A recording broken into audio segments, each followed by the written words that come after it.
Hello, Steve White, Steve Arts 89. I'm feeling a bit nostalgic, and I've been talking about various things in my life and little stories, and one of the things I was thinking about was collecting and how I got into collecting and how that happened. Now, I was very fortunate enough to have been born after the laws were changed and toy companies were allowed to basically create toys connected to TV shows and have tie-in brands. Because before that was illegal, and you couldn't basically do that because the more cynical people thought that the toy companies would basically just make cartoons that were just basically long-form toy advertisements, and some of them did.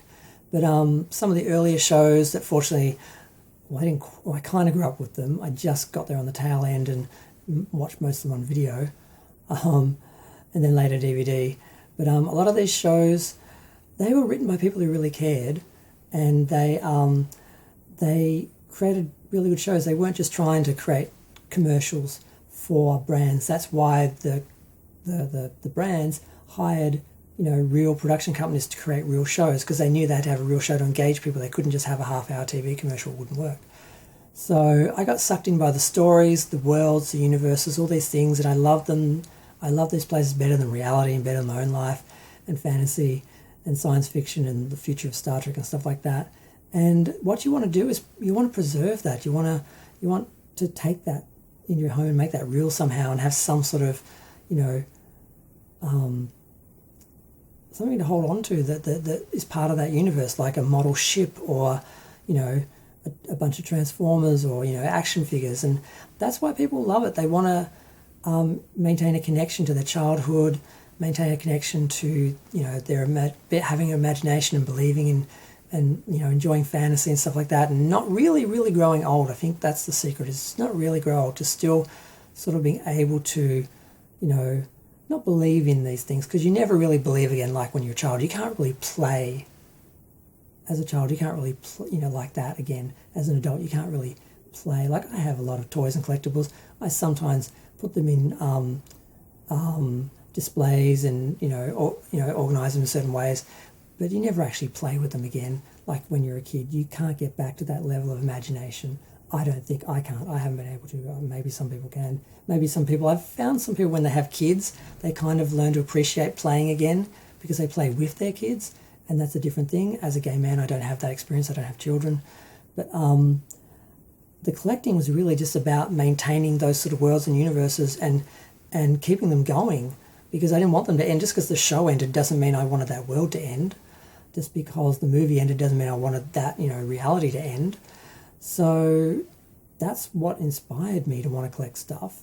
And of course, when you're a kid, because of merchandising, you're given stuff and you play with it, and then you're greedy, you want everything, but then you forget about it, you move on. But I didn't forget about this stuff. I loved it. I still loved it. I loved the shows watched that I got when I was growing up just as much as an adult, mostly because they were written for children and adults. So you could, as you grew up, you could actually watch them as an adult, and they would grow with you. And you could then, you have now generations of people who were children watching the shows with their children and introducing their children to the same shows that they loved.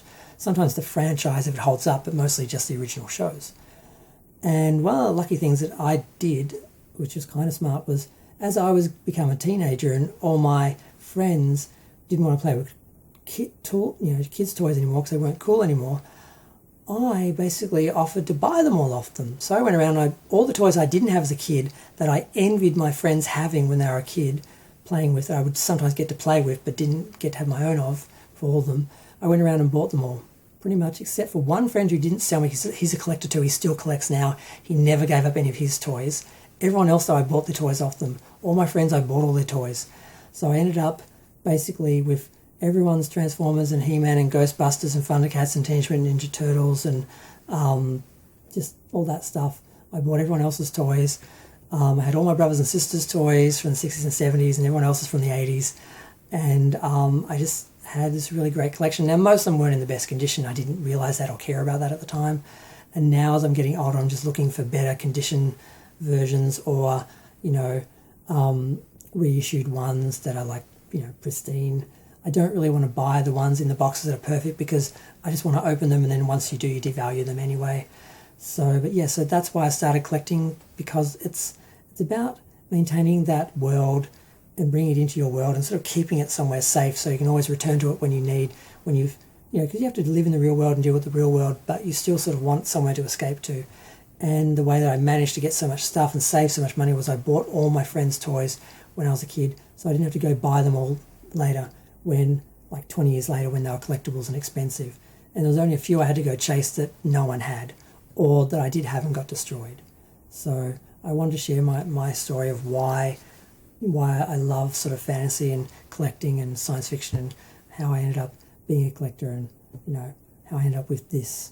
And I keep going, I keep buying stuff through the you-know-what. I just rediscovered my joy for collecting, which I had stopped at some point to be responsible. And I'm like, could die tomorrow, who cares? I just went and bought all the stuff I didn't have that I wanted and finished off my collections, or tried to. There's still a few things left, and I'm glad I've still got a few things to look forward to.